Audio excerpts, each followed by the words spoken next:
Well, our layout is a linear design, which was popular back in the 1970s. Codington County's jail was built in 1974 in a linear configuration with the inmate cell blocks off a central corridor. This means that no cells are directly visible from the jail's control station. Jail staff must rely on camera surveillance and frequent random visual checks of inmate areas. This can make it difficult for the jail staff to ensure both their own safety and the safety of the inmates. By contrast, modern jails are constructed in a podular layout that positions inmate housing units around the jail control station.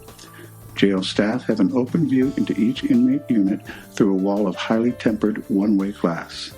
This means that jail staff can see almost all inmate activity as it happens.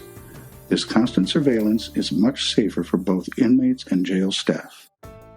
In the case of Codington County's 1974 jail, no inmate housing space is visible. In the case of a modern jail, inmate housing is easily and directly visible.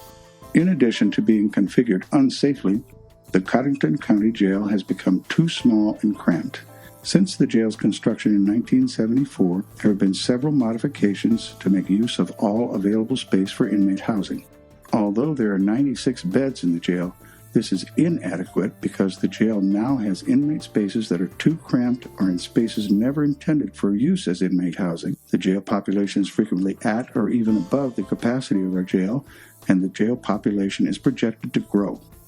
The jail's inmate spaces are too small because the available space per inmate along with other square footages are much smaller than the square footages recommended by the American Correctional Association, or ACA. ACA standards provide guidelines for safe and humane jail conditions. This helps jurisdictions avoid legal challenges. In his assessment report of Codington County's jail need, jail consultant Bill Garnos calculated what would be a correct number of inmate beds if the jail's floor space was configured in accordance with the ACA standards. If we apply ACA standards to the overall floor space of our jail, a more appropriate number of inmate beds would be about 62. The previously described increase in jail beds was to provide bed space to a steadily growing inmate population.